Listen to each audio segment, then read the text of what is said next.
I just want to thank everybody for having me today. I want to thank Jessica and then Hannah and Maya who are monitoring the chat, and then Ryan who's with Winsor Newton for helping set up this all up today. I'm really excited to be here with you all. So I'm a landscape painter. I reside part of the year in Philadelphia, Pennsylvania, and then part of the year in Deer Isle, Maine. That's where I am today. And I don't know if you can see. Oh, I'll get to that in a minute because I'm on the. I want you to, if you can, follow Plaza Art in their Instagram. I'm sure you know their website by now. The hashtag we're using today with Plaza is Create with Plaza Art. And I want to, as a landscape painter, I do a lot of oil painting and I do some watercolor. And so I come at watercolor with sort of an oil painter's mindset. I'm a little heavy-handed. So I want to walk you through this palette. And why don't we're going to get started. So if we want to take a look now at my palette. Okay. So, and if you don't have the palette of colors today, that's fine. If you you paint later when it's on YouTube. And this is just sort of an experiment in place. So you should have gotten for the people who are participating live, you got a dot card with the colors on it. For people on later on watching, you could just buy the colors, in tubes at Plaza Art. So these, and then you can also look at the website. These have a color key on it. It tells you whether they're opaque, transparent, granulating, or staining. Granulating, it's going to give it disbursement and some texture, and staining is going to really sort of hold on to the paper. So our revival colors are ultramarine ash, which is it comes from the process of making ultramarine blue. It's a byproduct. It's an older paint. We have Viridian Hue, which is a less toxic. This modern day version is a less toxic version of the original Viridian color. We have Cinnabar Green, again, a less toxic version. Aurelian Hue, which is this was a yellow that was never very light fast. It would fade quickly, but Winsor Newton in this line has brought it a pigment that will last, and it's not going to fade away. Again, we have Fields Orange. Again, this was a toxic paint, and Winsor Newton has reformulated it to, I mean, it's this fantastic, vibrant color. I'm going to skip, we'll skip that one. Tyrian Purple. This is an ancient Roman color made from boiling small seashells and their contents and fermenting it, really stinky stuff. So, that's not sustainable and it's horribly smelly. So nowadays, we have this now, Winsor Newton's come up with this really nice new version of that. We have a mineral gray, and then we have Oswald's gray. Also was a chemist who developed the first color wheel. And so that is the revival palette from Winsor Newton. And then we're adding to that an indigo, which is a really beautiful natural pigment, and brown madder, very like warm, earthy color. Because this palette, it has basically three grays. You've got, your mineral, your Oswald, and your ash. Everything else is a secondary color. You've got greens, and you've got an orange and a purple. So your only primary really is this yellow. So we are bringing in a blue and something that sort of works as a red to kind of bulk out this palette. If you didn't have brown madder, is there a good replacement color for that? You could use a Venetian red. You could use sort of any earthy red, but you could mix the Oswald's gray and the Fields orange. It's going to give you much more of a muddier color. But yeah, if you didn't have the brown madder, sort of any warm like iron. Let me show you.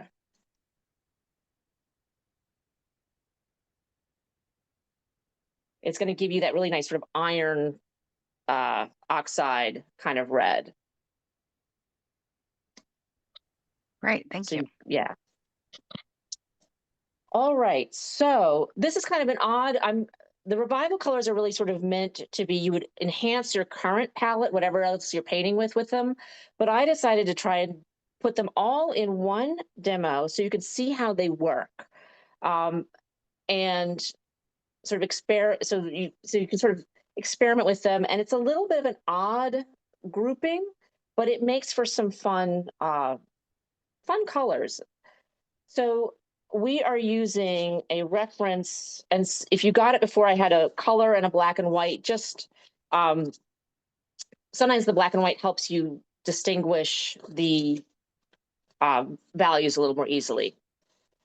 And this is a photo that my husband took last fall in Maine. So we're going to start here at the horizon line. And you can use your 1/2 inch brush or a larger, this is an inch brush. So we're going to start around the horizon line, and we are going to mix mineral gray with the yellow. And you say like, oh, that's kind of that's such a strange mix. And I want to make it pretty light. So it's a lot of yellow, a little bit of gray. I don't want it to be really wet. And I'm going to run this right along sort of where the trees meet the sky. I sketched it out a little bit earlier, just with some pencil. I'm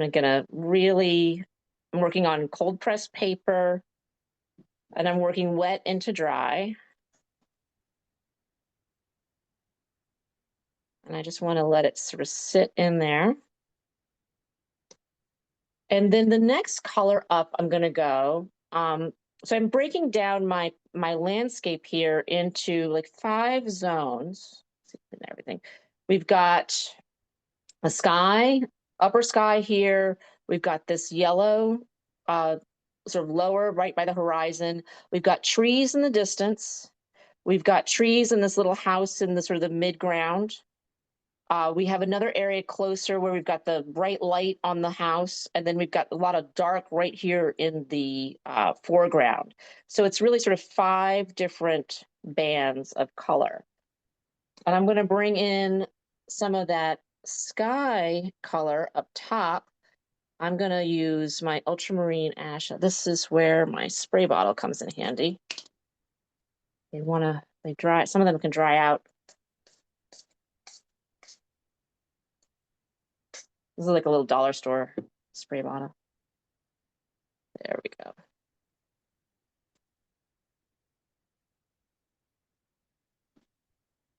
And this ultramarine ash can kind of look gray on, when it comes out of the tube, but then it does go blue, really subtle.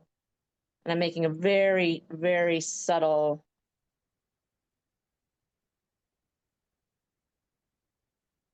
And I'm going to bring in a little indigo up top. Ooh, that's very dark.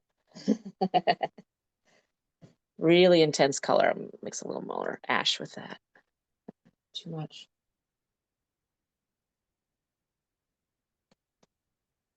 I'm using an old bath towel here. There we go.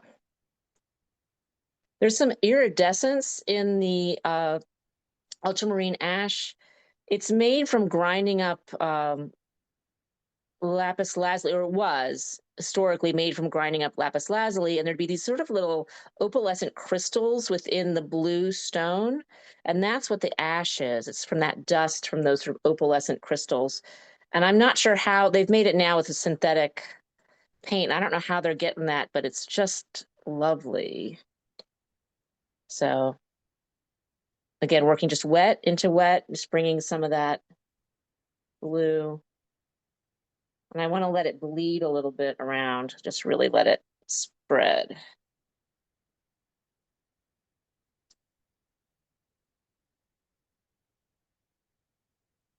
So in the photo, you're thinking, well, I'm seeing a sky that's almost blank. It's almost paper white.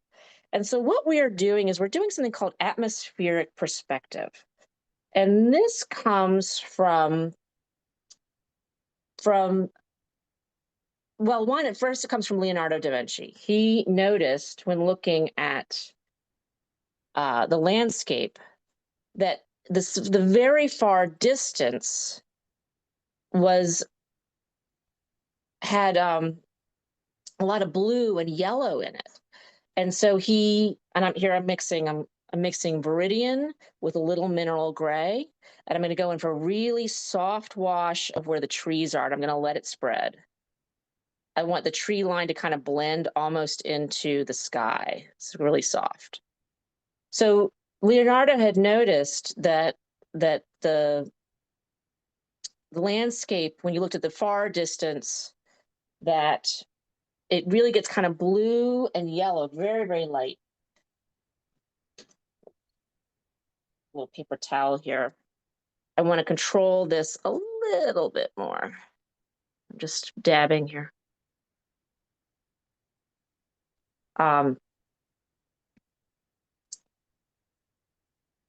So he noticed that that you get these other colors in there. And so then at the Royal Academy, so about 300 years ago, Joshua Reynolds was saying, like, how do we train, this is before photography, how do we train people to become picture makers, to go out and paint landscapes, paint portraits, and they needed really good formulas so people could easily do that. We are going to bring in a little, let's see, what are we doing now? We're going to bring in, so we have our Viridian, and we mix that with the mineral gray, and now we are going to bring in a little bit of brown and a little bit of yellow. Kind of going back and forth till I get the right mix. I just want it to be so he wanted to train people to become picture makers. And so he sort of came up with this scheme, and I'll show you. Well, this sets a little using the colors today. Let's see, can we see that? Okay. So this is your horizon line here. And it's this scheme and it's a formula of, you've got your dark, cool blues, you have a little bit of a warmer blue, you go into a yellow that sort of bleeds into a green along the horizon, then you get like a much warmer green, and then you start bringing in your yellows, browns, oranges, and then up close, you're going to get these really intense darks. And so if you can kind of follow this formula, and it's going to work to make things look where you get that distance in a landscape. So even in my photo reference, you're not really seeing this, and the print copy is not, they printed really dark. So, but I want to amplify and make it look like it's really far away. And I want to translate this photo in a way that is going to be, give you that sense of space. So let's see, and then we are going to mix here. We've got a little bit of that orange, the warmer color coming in. We're going to take a little of this Oswald gray, which is extremely, it's very opaque. And then we're going to mix that with a little cinnabar.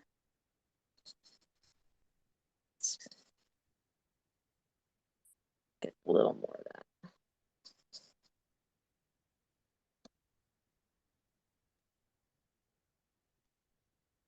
And I'm going to get a little yellow. I'm really using yellow like a light here, almost like a white. I'll lighten it up.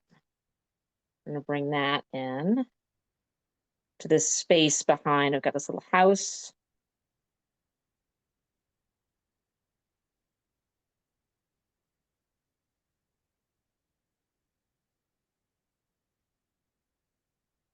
I've got a lot of tree on this one side. I'm going to go back in. I'm going to bring back a little bit of cinnabar back in there.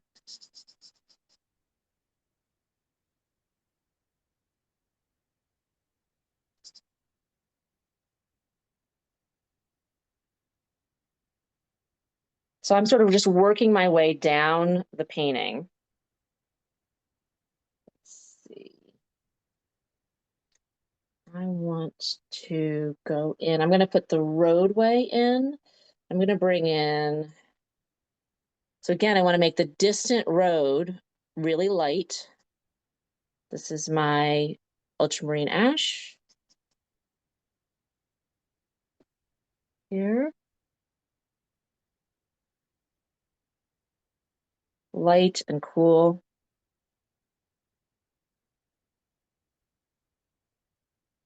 Let it go right off into the trees. And then make it a little purple. That is too much. So yeah, it's a lot of this sort of a little bit back and forth, back and forth. And I said before, I'm a very heavy-handed painter.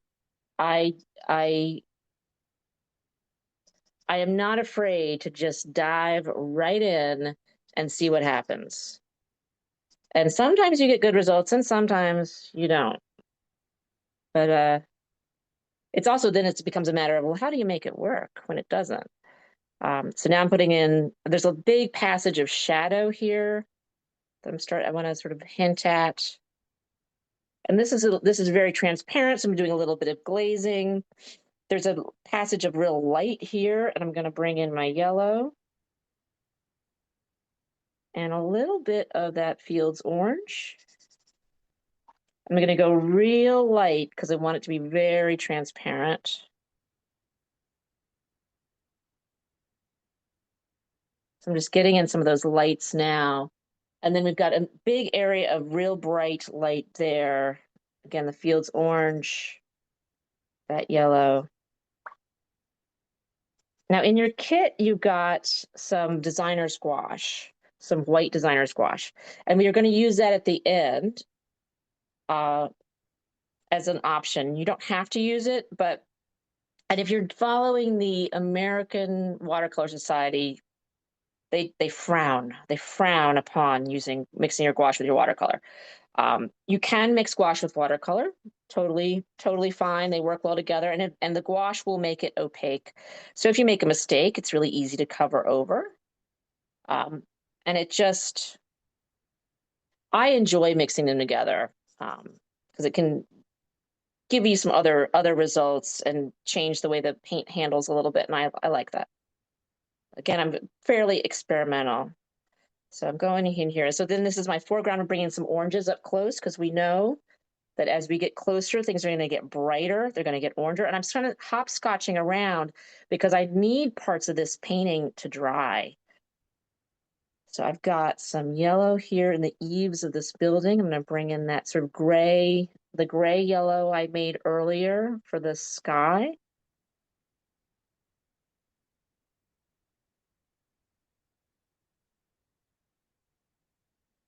I'm just going to leave the rest of that paper white.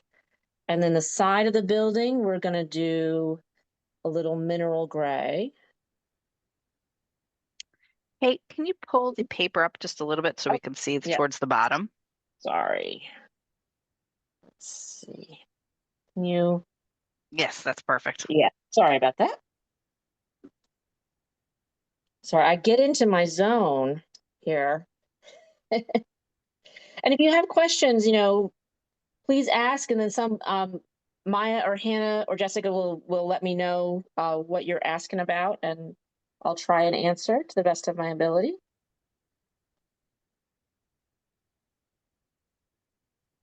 Let's see, mineral gray, and then we're gonna do a little purple, and we're gonna bring in a little brown matter here. I want to just get the side of the building. Yeah.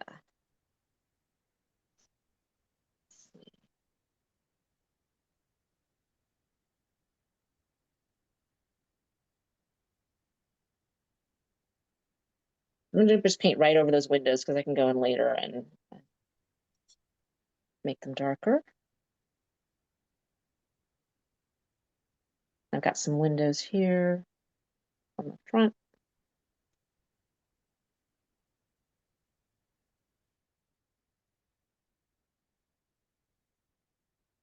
And then my house across the way, I'm going to bring in that Viridian and I'm going to mix it with the ultramarine ash. And it's going to give you this like really weird kind of green blue that is just gorgeous.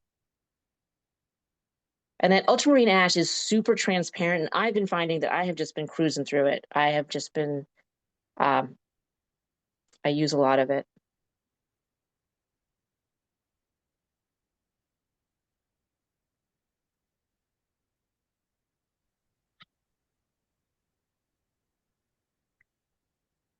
Kate, actually, this is Mhm. great. After the class, can you send us the PDF or a scan of the atmospheric perspective color swatch you did? I'd love to Yes. include that on the link to Yes. the YouTube and to in the email. It's Yeah. a great resource. And I have a little text write-up of sort of the thought process. I can send that with the image. That So would be to sort of great. remind people of what, what we were talking about. Like, it's one of those things when I as a painter I've been painting for 35 years, as an oil painter, went to school a long time ago. Um, I mixing Oswald with the indigo here. I want to make a black. Um, as a painter, I sort of had internalized. I took this, I took landscape painting classes in college and sort of internalized this, but I didn't know why it worked or even how to explain what I was doing. And then I recently came across somebody talking about it, and I was like, wait, what are we talking about here? And they're like, oh yeah, it's in Leonardo's uh, notebooks and stuff. And then I've been doing some work at a historical art library. Um, and so we're getting some information there. And it was just sort of this, like, the light bulb went on, and I was like, oh, that's what I've been doing, but didn't know how to explain, or didn't know that that's what I was doing.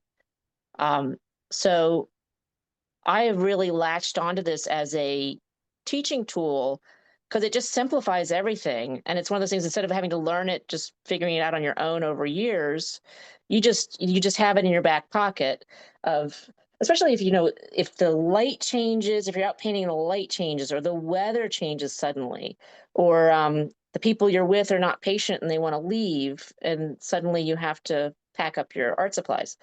Um, I travel with my family, and my teenagers are like, no, stop painting. um, but yeah, it gives you this little tool. And then the other piece of it too is just observe the weather. So if you have, it's time of day. Oh, I got a little bit of, I flicked some blue up in my sky. um, if you got a lot of dust in the air, I wet a paper towel just to lift up that black out of there. If you have a little dust in the air, you might have more pink in this horizon area than yellow. The time of day too. So if you're having more of a sunset, you're going to have more reds or oranges in that. All right, so let's get into this middle area here. I put in my roof with a really dark, the Oswald gray and the indigo, both of them intensely dark colors, and they made a black. Uh, so I put that in. I rarely use black out of the tube or Payne's gray. It's just, I'd rather mix my darks than uh, have them sort of dictated to me out of a tube. I'm gonna lighten that. So I'm working on, my palette here is actually freezer paper. Um, so it's beating up a lot, but it makes it easy so that I can lay everything out and label stuff. Just putting a darker. So one thing I do, because I'm left-handed and I don't want to rest my hand in this damp spot, so I don't know if you guys can see that, I use my pinky as a pivot.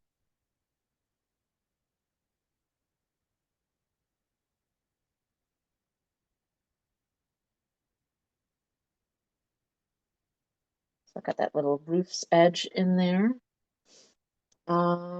Okay, so let's get in. This is a part, you always, when you're working in a painting, a lot of times you'll reach a point where, like, okay, I don't know what to do, and I'm kind of afraid to do the next part.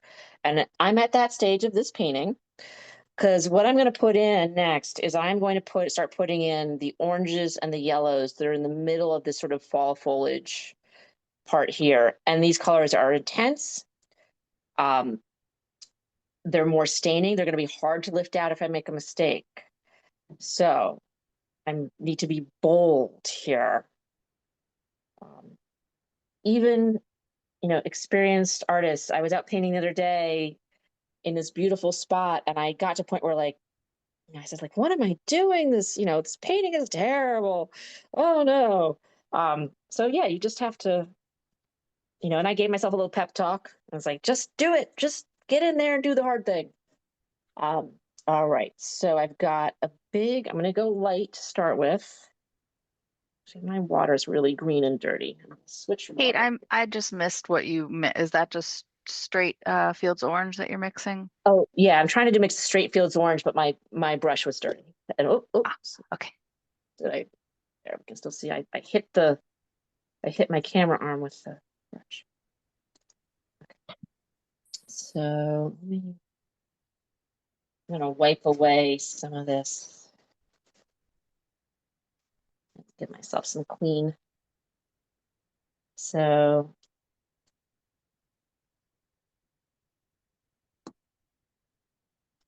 Fields orange, and I'm going to go in real light here with the Fields orange.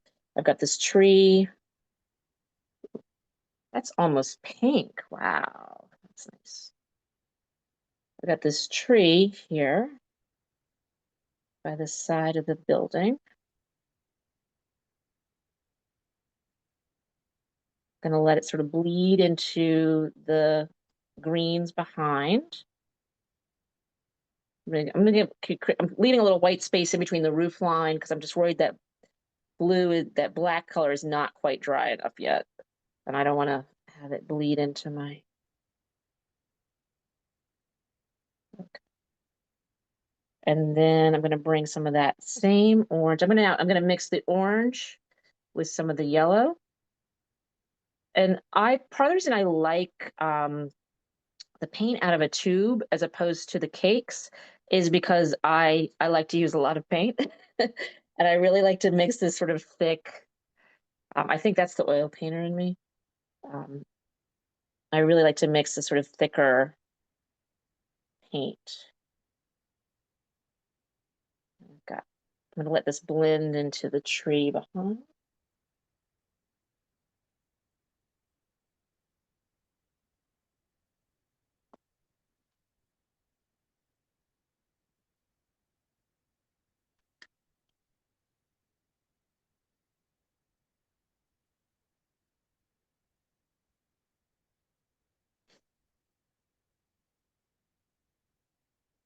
All right, and then let's see my reference here.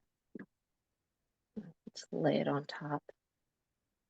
So again, I'm sort of bouncing around the painting. I'm going to look for all the other oranges, and I'm going to start. I have a whole bunch of color already on my palette, and so I'm going to start to mix between some of them. So I've got this orange and yellow here. I'm going to mix it with my orange and gray. Just keeping some of that harmony there. And one of the things I really like about landscape, it's pretty forgiving, and you can bring a lot of your own sort of editorial choices into the painting. With a portrait or the figure, you really got to stick to what you see. You can't say well, I don't want to paint that elbow, and then leave it out because then it's going to look strange. But with a landscape, you can say, well, I don't want to paint that tree, and nobody is ever going to be the wiser. Or, in the photo reference, the house is kind of cropped out. Well, I wanted the whole house. And so I know that the house sort of has a bigger shape, so I wanted to put that in there, and I moved a little closer to the road so I could fit it in there. So that you could make those sort of choices, and that's one of the things I do enjoy about landscape painting. So I'm bringing in some more of these yellows, and I'm going to drag this. So we've gone back to that yellow and gray. I'm going to drag it right down next to the house. We're doing some glazing here, so it's laying in a first iteration.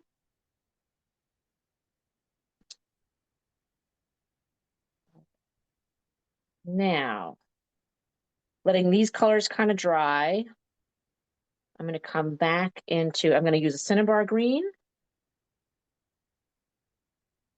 Making sure you guys can see here, cinnabar green. And we are going to mix that. We're going to bring that, basically just cinnabar right out of the tube, right here. There's a little field there. It's going to blend. It's a little wet. So you can also, I mean, you all probably know this already. You can lift with your brush too. So I cleaned out my brush and I can lighten and lift and take some of that water away. I'm going to get back in there with a little more paint.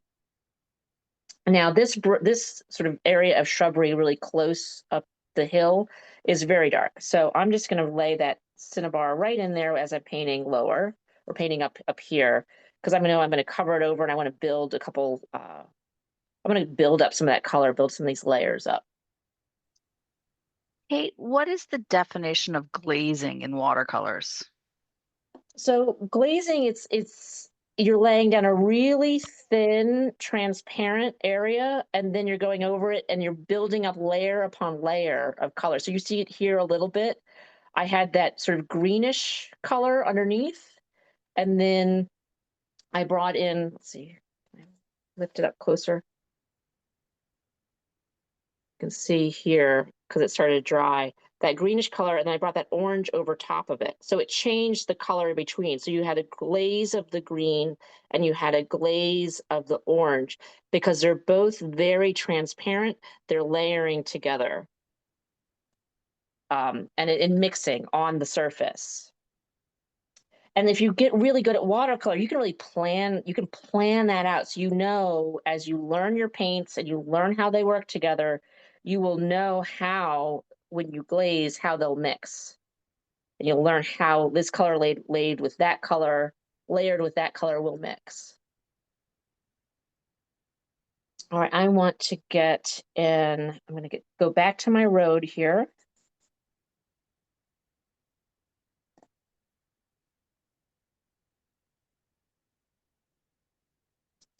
I'm bringing in some of just that pretty much straight ultramarine ash. I'm going to bring it down my, oh, a little darker here. Bring it down my road. Picking up a little bit of that. I use an old bath towel for my paint rags. There.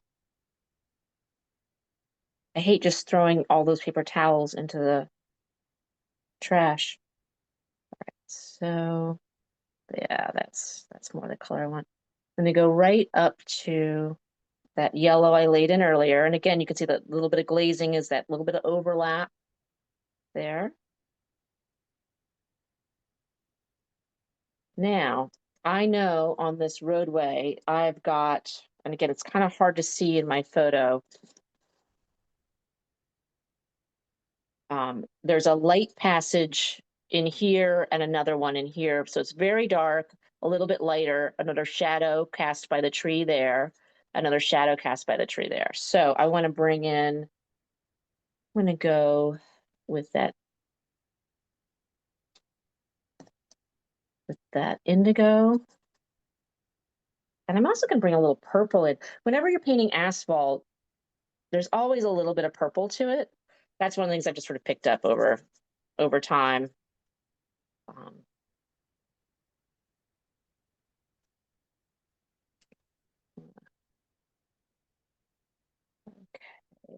my road's going a little into the trees.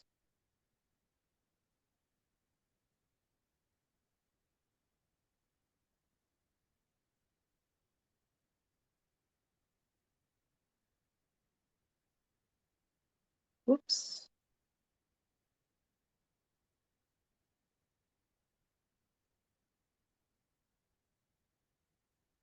I'm lifting out with my brush because I got a little too blue in there. Get a little too cavalier. Got that bit of indigo. There we go. And then the foreground here, get that in. So this is pretty much straight up Tyrian purple and the brown.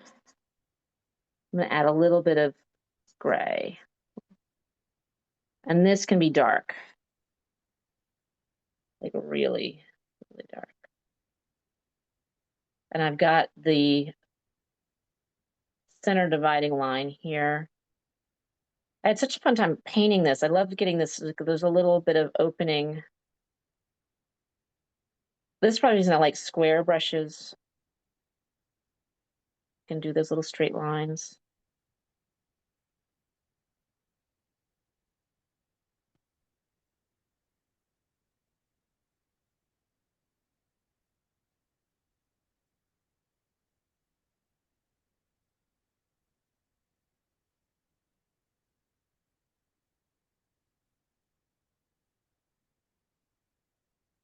And then in a little while, once this dries, I'll put in that yellowish orange center line.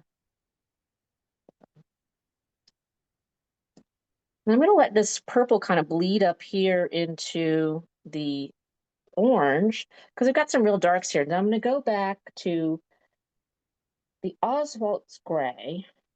That is a tongue twister for me. And the cinnabar, and it makes this sort of nice, sort of like almost a olive green. So I mixed a tiny bit of yellow just to warm it up a little bit. I'm going to bring that in. Got a little shadow by the house.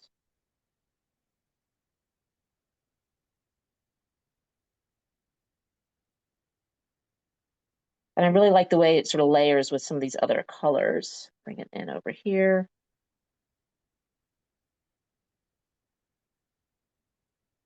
And bring it in.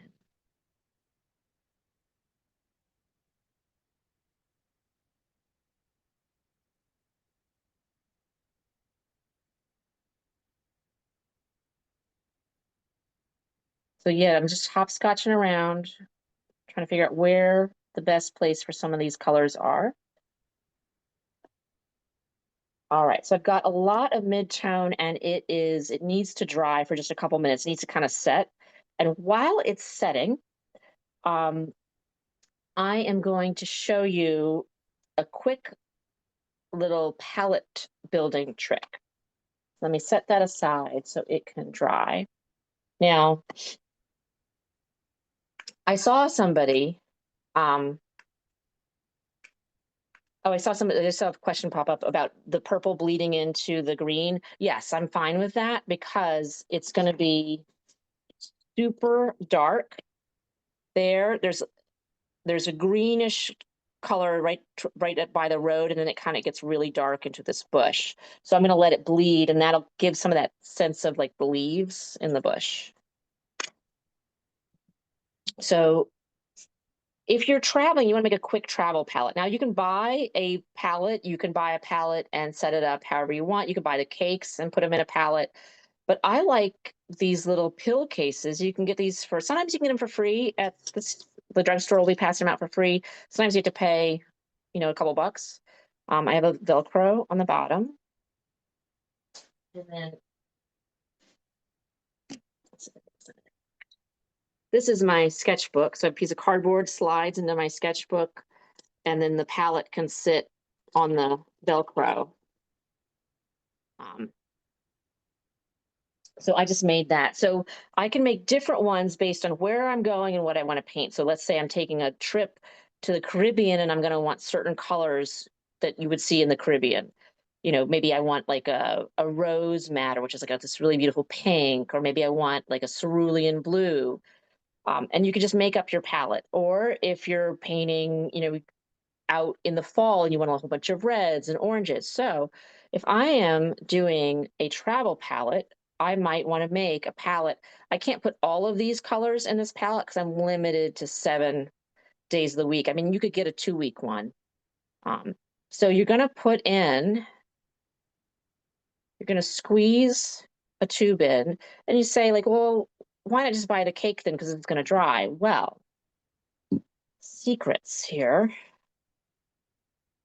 This is gum arabic, which is the medium inside of your oil paint. So that is the binder that holds all the pigment particles together. And blending medium slows the drying process. And I like my paint to be wet. So if this is sealed up tight, it will stay wetter for longer. So, and this is where the eyedropper and the toothpick come in. You can see that. So I get like this is like a baby medicine eyedropper. Open this. And I'm just going to take, so however far you want to fill it up, you're just going to add a little tiny bit of gum arabic because you don't want to add too much binder. So it's like a 0.5 milliliter for what I put in there, maybe not even. And I would just dot them all the way down. And then, all right, that's making weird, gross noises. I'm cleaning it out in my water.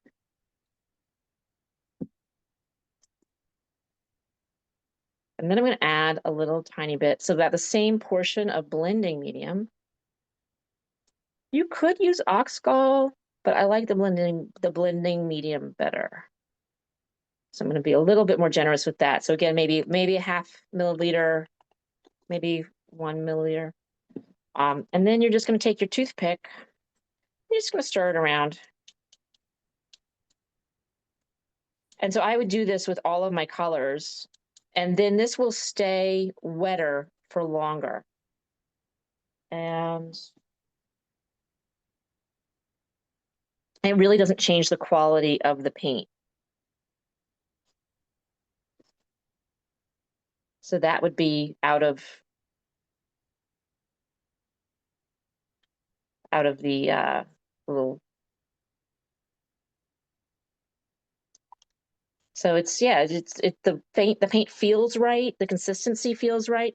So just be, a little tiny bit of the gum arabic and blending medium, and you can make up a whole bunch of these. You can get a whole bunch of these little pill cases, and you can have your primary palette, you can have your fall palette, you can have your urban sketching palette. So you can make up whatever you want. And I just think it's fun I just put a little Velcro on the bottom, and I can Velcro them to my standing and walking. I have that little board fits in my sketchbook, and then I can stand and walk around, and I put a little piece of freezer paper on that board. You could also get a little palette or whatever to Velcro it to. And that will stay wet. Now, if you were worried about mold, you can mix a little rubbing alcohol or hydrogen peroxide with your water and spray it on there, and that'll keep the mold down. So that's a little tip. So you can have fun making, whatever palette you want. And it's a limited palette. You got 7 colors there. So it kind of keeps the things nice and simple. So hopefully that's helpful. And so let's go back. This is dried a little bit. Stuff out of the way.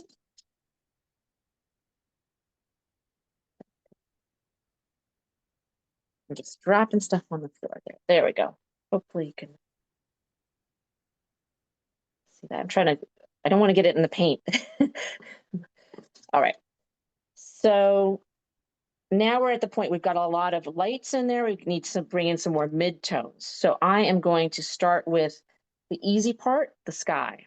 So I want to bring in a little more dark blue at the top of the sky. I'm just going to bring in a little indigo. Just the tiniest bit of indigo and some water. Because it's pretty dry up there.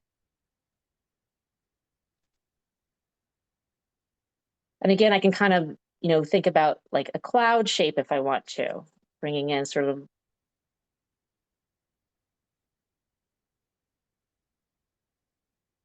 All right, and then I've got a big tree here. I'm just test for dryness. Okay, so I've got a big tree here on the side that's sort of an orangey brown color. I'm going to mix my orange with a little brown matter. It gives this really nice, deep color.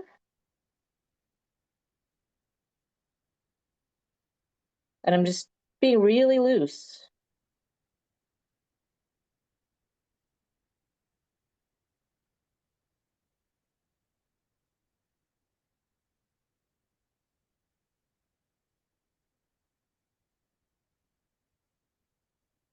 Bringing that in.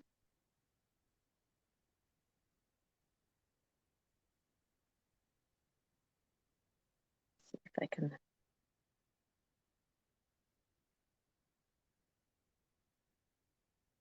Bring some shadow here along the road.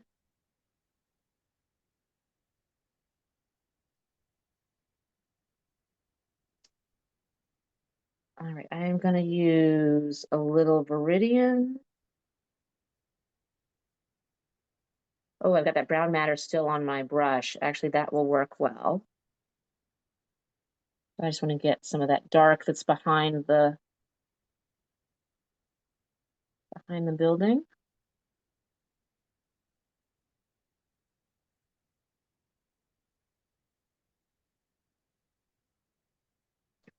And we've got some shadow here.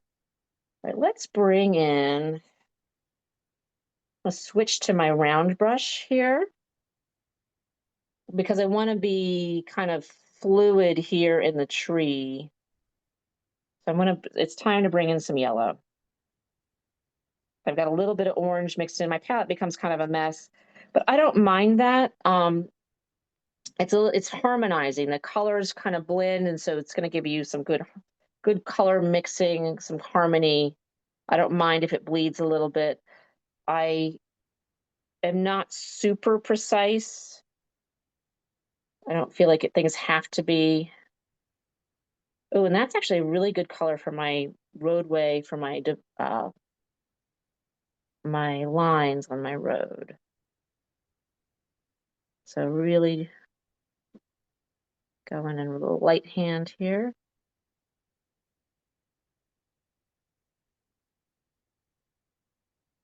Mix a little more orange in.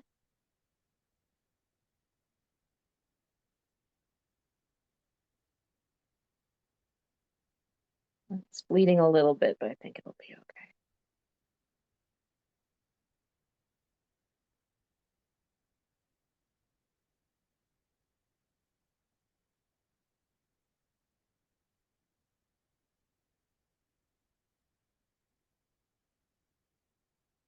Yeah, so there's some nice bleeding happening over here, but this starts to feel like grass and trees. It starts to feel very organic. It starts to feel very natural. I'm gonna get my little windows in there. Again, not being super precise because I don't want people to fixate on it. I don't want the window to feel like an eyeball looking at you. And I want to make this building back here darker. So I'm going to bring more of that indigo. I'm just sort of picking stuff up off my palette now and seeing like, okay, how do I blend that into what I've got?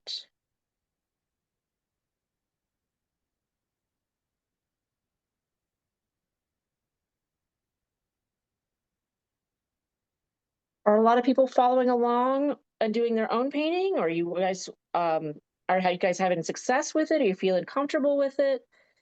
Anything you feel like this is not working, or this is a very strange mix, or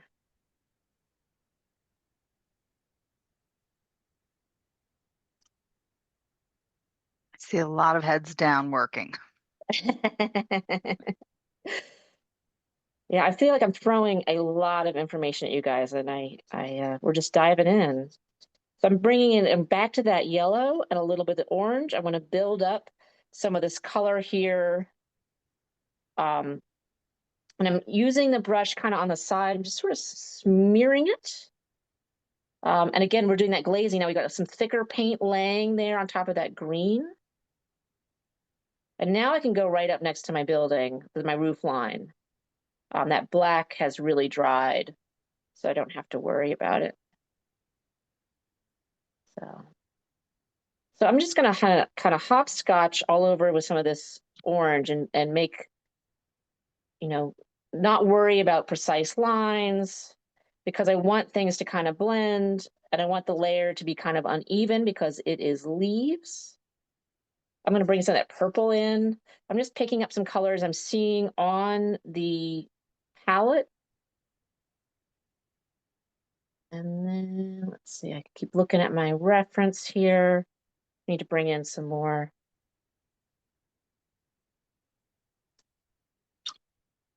Yeah, I saw that comment there. I'm sorry, like I am a very heavy-handed painter, and when I paint, yeah, I use a lot of paint, and I apologize because yeah, those dot cards don't have a ton of paint on them. But you can kind of get a feel for how they mix. And if you have some, your own little watercolor bin at home, just grab another yellow or a dark green or something like that. Um,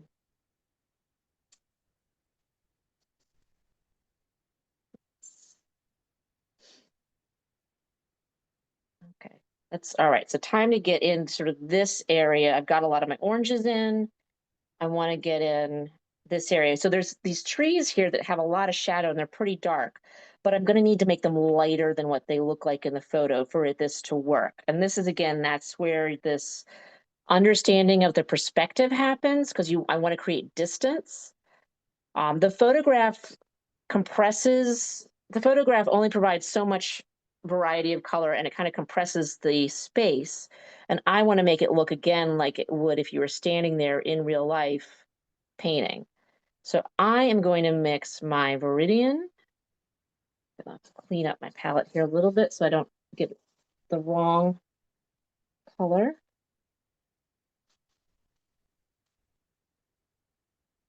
I'm going to mix Viridian with some of that ultramarine ash.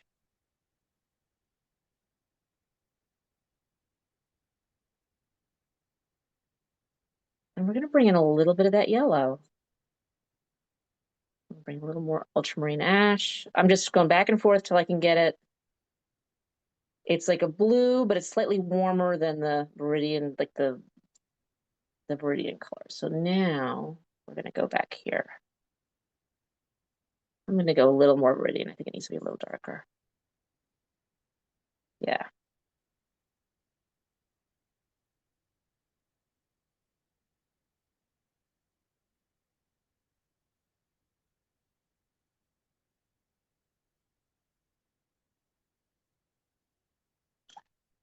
I'm going to mix some Viridian also with a purple, that Tyrian purple.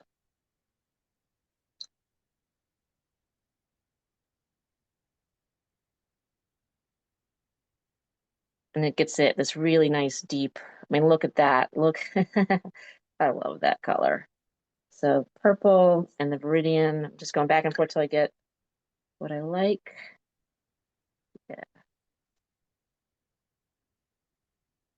Really deep, almost like a Prussian blue. So I want to get some of those shadowy trees in the distance.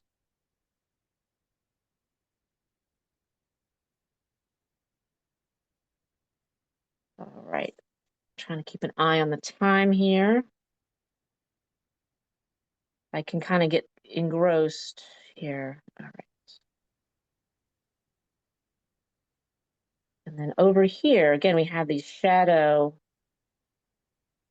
I'm gonna go a little lighter. I'm gonna bring a little more of that Viridian in.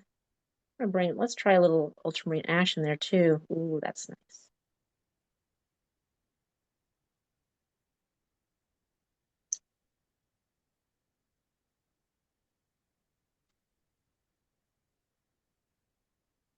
I want to get that warm, the green and the Oswald and some yellow.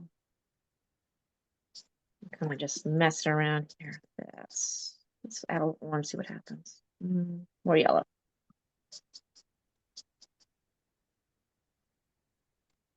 One of the things that, if you do some limited palettes paintings where you're just messing around with one or two colors, you're going to learn all the different varieties that it can mix with. You're going to see like all the ways it can mix. and how to work with it.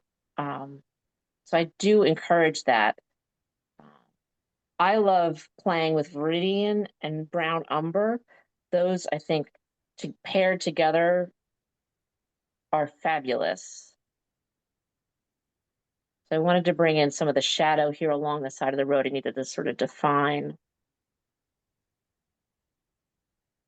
that space.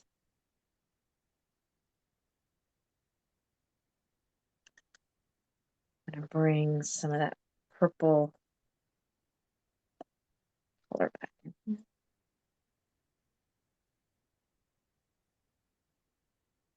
You know, Kate and I earlier were talking about these colors. She mentioned the Fields Orange and how popular that could be. And I was like, oh, I love the ultramarine ash, but I'm watching this painting unfold. I have to say the Fields Orange is so powerful. It's amazing. Well, I mean, it's a fall painting too, so it's definitely going to be, sort of top of your list. But the ultramarine ash is like, it's a great sort of mixer. It mixes so well with everything else.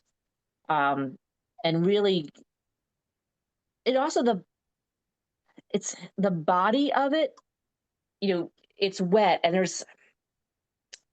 I don't even know how to describe what the body of the paint as it's on my brush and I'm mixing with it, it has like a smoothness to it that mixes really well with the other, like just the feeling of mixing it feels enjoyable to mix with. So I don't know what's in it that's making it do that. I mean, it must be some of the binder, but yeah, it's such a nice. Oh, let's see. So I'm going to bring more of this. I'm going to mix the Oswalds with just the yellow, and I'm going to see what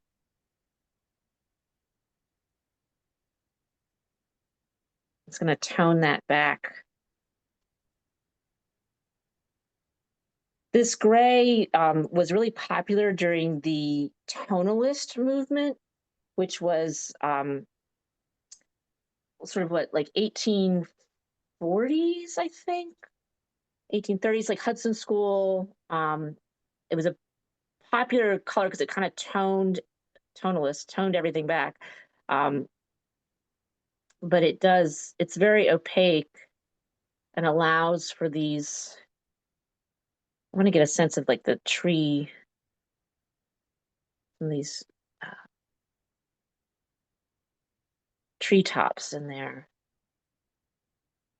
And I'm bringing some of that yellow in because I want to get the sense that you have these yellow trees in the distance. These trees are changing color.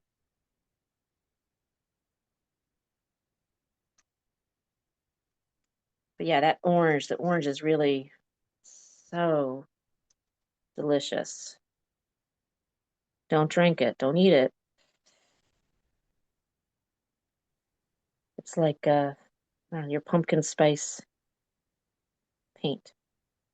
Sorry, I'm getting silly. All right, I want to bring in more of that red brown. So I've got my my brown matter and my orange.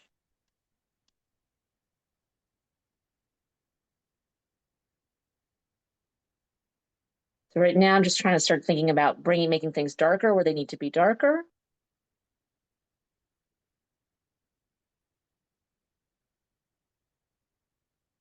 And just looking periodically here at the reference, trying to see what I need to do here.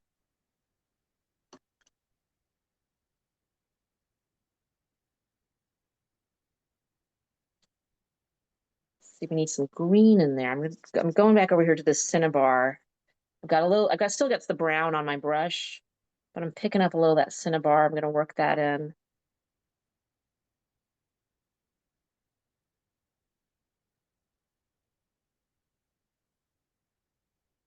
The cinnabar is it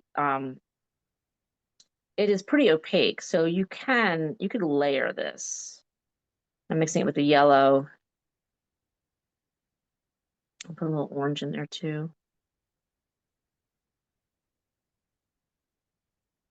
So you could layer this. I would need to let this dry a little bit, but you could layer it in here, kind of sitting on there.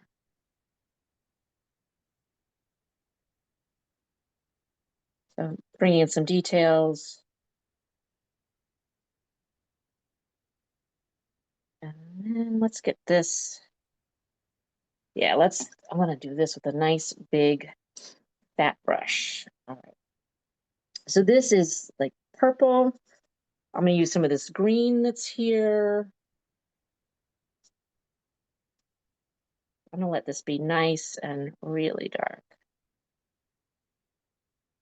Again, I want to, I want the edge to be, look like leaves, like a big.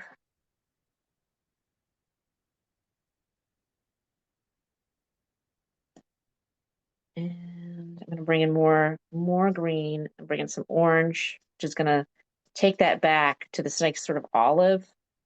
Bring in some of that olive color, really good solid. Okay, and now I'm gonna take that same sort of purple, orange, olive color. Bring that up a little bit so I can see what I'm doing. So we have a little purple. Use a smaller brush here. Purple, little orange, and we're going to put a little cinnabar. A little more cinnabar, a little more orange. And so we're going to go real light up in here.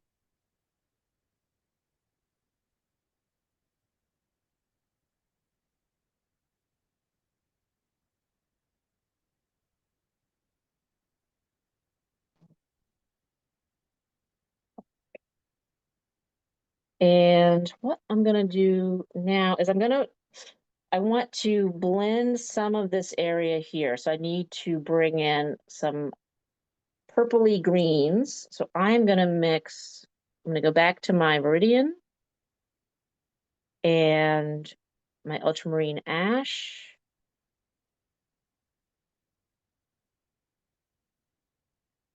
A lot of ultramarine ash. And I'm going to add just the tiniest touch purple. I want to bring that into these trees. And that ultramarine ash is super transparent.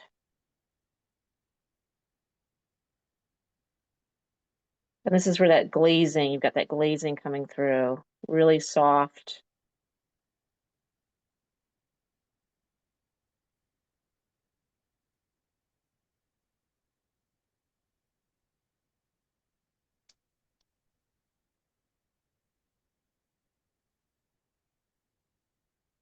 I'm going to get some more of that orange red up in this top edge. That also would be good with some purple.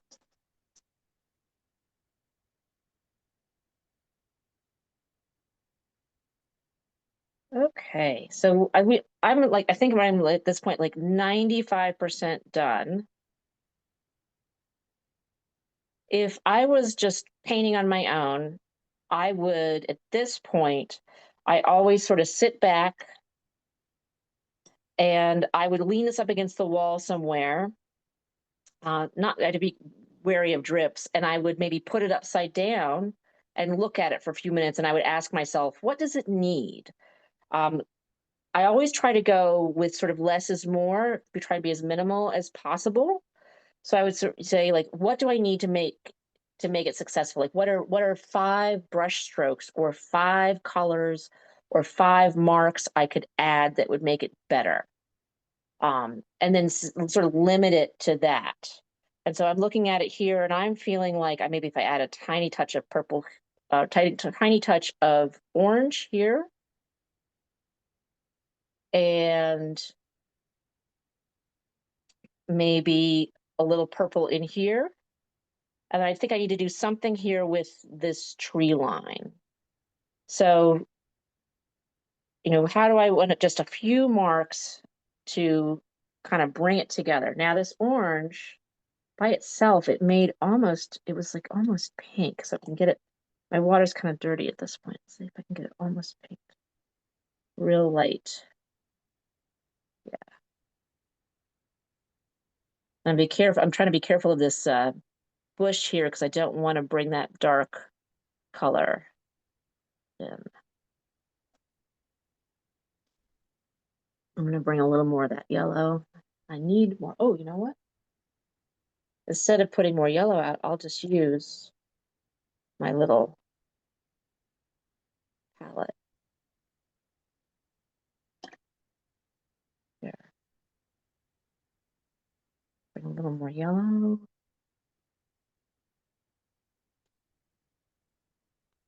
I guess too, for you guys, I mean, as an artist, I always like having a little critique. I like somebody saying, okay, oh, what have you thought about this? Could you maybe try that? Is there anything when you guys are looking at this where you're like, I think it would be a better painting if you added a little bit here or there? Anybody got a good suggestion?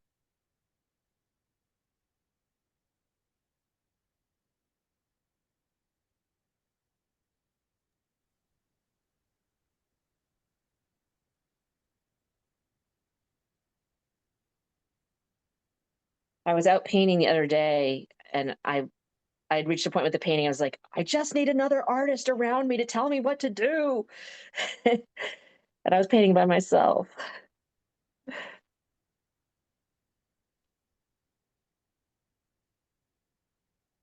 Yeah, we've got no comments here. Yeah. I know that feeling though. Sometimes it's when Donna says, I think the house needs something, no definition. The little house here or the big house? The little house. The little house. I agree. I think it needs to be a little darker, maybe. And I probably need some windows. Ooh, maybe too dark. I can blend that. Very wet.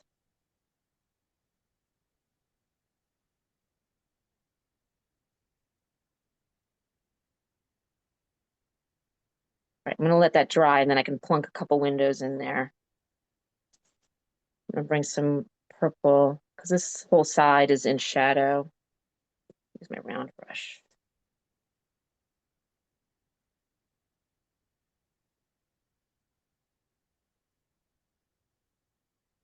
And these guys up here. I think I want some more orange up there. And again, this is your artistic license. You can say like, oh, well, I'm, as long as it works. I'm gonna bring some of that yellow and that mineral gray. So like a lot of yellow.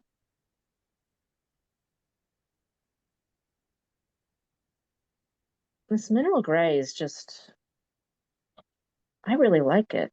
It's like, gray, whatever, but yeah, it's.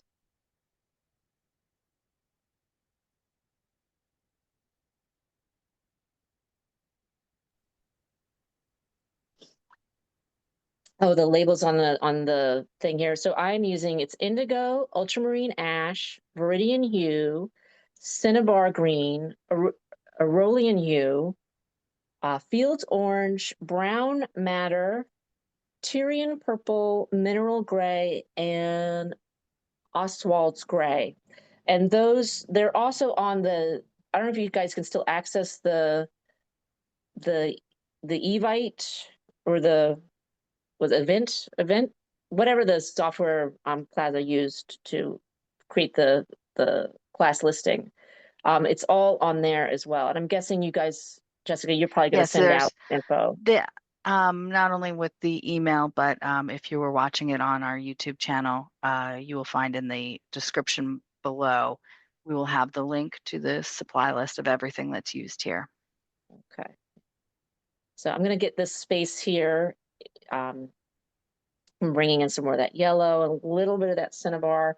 I'm going to go real light just to make sure it's the right choice, and I can lift it off if I need to.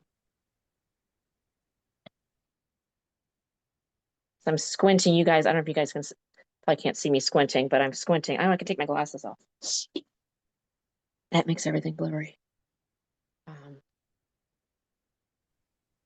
I want to get that sense of like that distance. Bring some more orange. So at this point, it's just tweaking. It's just little dabs in here, you know. Watercolor lightens as it dries. Um, and so a lot of times you just need it to dry, and then you're like, oh, I need to go in a little bit darker there. Um,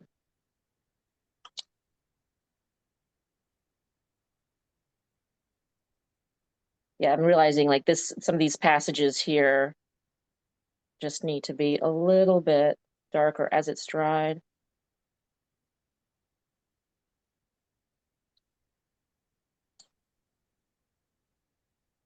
I don't want to get too cartoony with some of my lines. All right. I want to bring in some of that yellow. The other thing too, if you are using gum arabic and you don't want stuff to, if it's wet and you don't want it to blend, gum arabic kind of let the paint kind of sit on top. I mean, I have gum arabic and blending medium in here, so they're fighting each other. They're duking it out because the gum wants to let it sit, and the blending medium is like, no, we're gonna blend. Um, so if you have gum arabic sitting around, you can kind of use it to to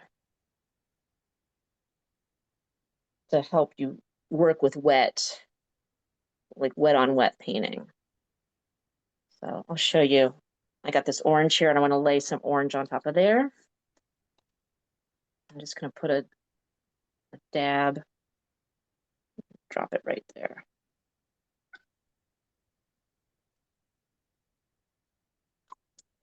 And this I know didn't come in your kit, and a bottle of gum arabic like that will last you a long time. And if it dries out, you can reconstitute it with water.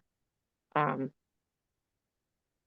so as far as like if you wanted to add painting mediums to your, you know, your toolbox, your art bin, gum arabic's a really good one to have. So I've got gum arabic and the Fields orange, and it's really just going to let me, this spot area is still kind of damp, and it's just going to let me layer that on top.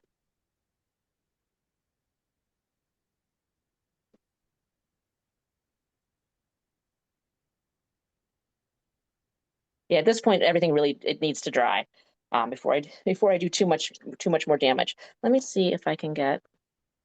Oh, we'll use the gum arabic to put some darker windows. I'm going to mix again the ultra, sorry, not ultramarine, the indigo and the Cotswolds. Make the like a black. I'm going to mix. Oh, I'm going to need. I made my gum arabic all dirty.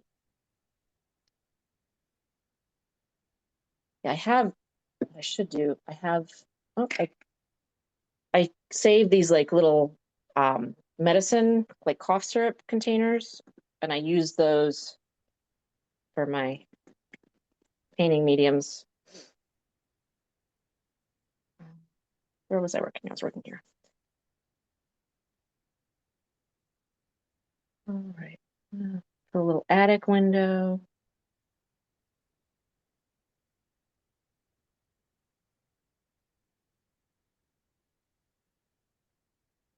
Oh, no. This is a good job for the toothpick.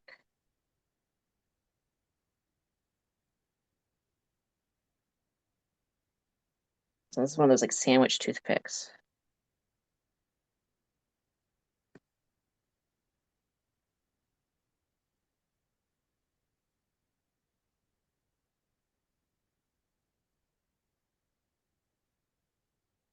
I'm just gonna, and you could draw, you know, you can draw with these too. So if I wanted to work on my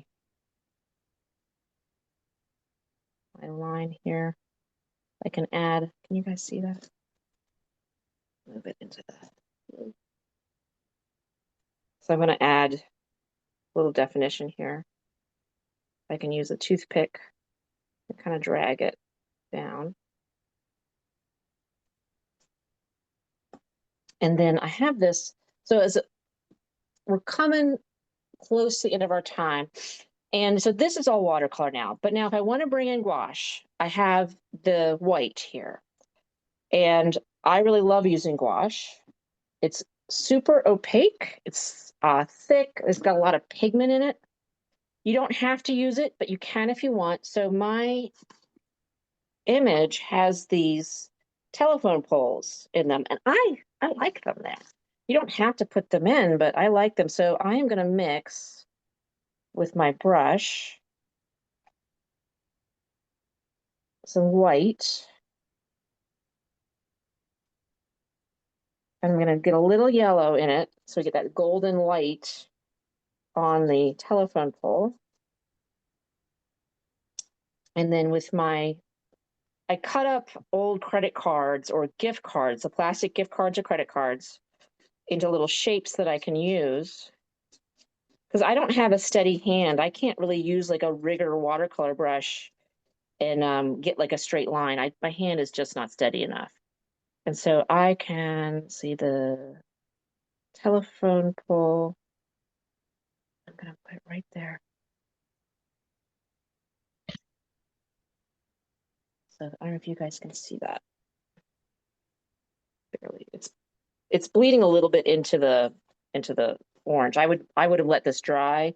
So like if you're doing, I love this for doing like little grasses, or if you're doing like a pet portrait, you could do it for your the whiskers on your cat, you know. And then rinse that off. The reason I like the plastic ones is you can rinse them off and reuse them. Oops, I'm sorry, I bumped my camera there. I want to get, there is some power lines going across. And so some people might be like, oh, I just want to leave those out. That's not attractive. I don't like that in a painting. But I kind of like that. So I'm not going to put it all the way across, and but I'm just sort of hinting at, there's a little power line that goes across. But yeah, you could do, if I wanted to put grasses here along the side of the house, let me find some green.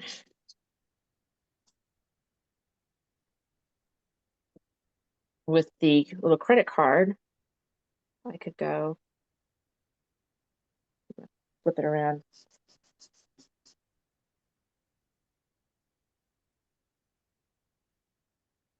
And do little sort of scratchy lines. And I like that.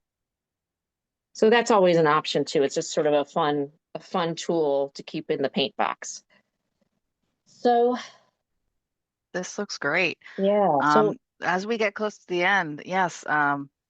Do we have any other questions? And before we close out, Kate, I'm sorry I interrupted you. I don't want you to finish, but I also no, go want to see ahead. what everyone's doing. So if everyone wants to turn their camera view, so you can turn up in the upper right corner of Zoom, there's the option to switch it to gallery view. And if you switch it to gallery view and then hold up the artwork that you're working on, and I will take off this spotlight. Yeah, I'd love to see everybody's work. We can take a look at what everyone's been working on. Oh, somebody did ask, I know it was a matter of not having time to wait for your paint dry, but how would you fix the bleed in the window of the little house? Oh, yeah. So you could do it a couple different ways. So I get my, like a square brush, with square tipped, and I could lift up. This one might be too big. Maybe use a smaller. So yeah, I would just lift with a brush or a paper towel. So I could, let it dry thoroughly, reblend, and then lift it. And then put it back in once it's dry so it wouldn't bleed. By the way, these are, I was just looking at some of these paintings. They're great, everyone.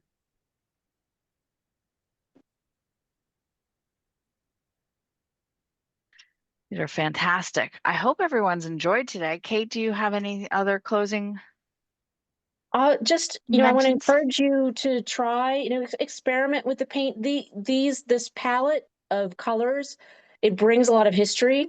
So you can do a Turner style watercolor. But experiment, try it. Maybe if you don't want the whole set, incorporate one or two colors in with your paints. Try making a little, travel set to go. But thank you so much for having me. I really appreciate, the fact that you let me, paint for you. And I hope you guys got something out of it. And please, always you feel free. I'm at Mundie Art at Instagram. I have a website, Kate Kern Mundie. So you feel free to DM me, send me an email. Totally, I will respond. I love teaching. I love answering any questions people have.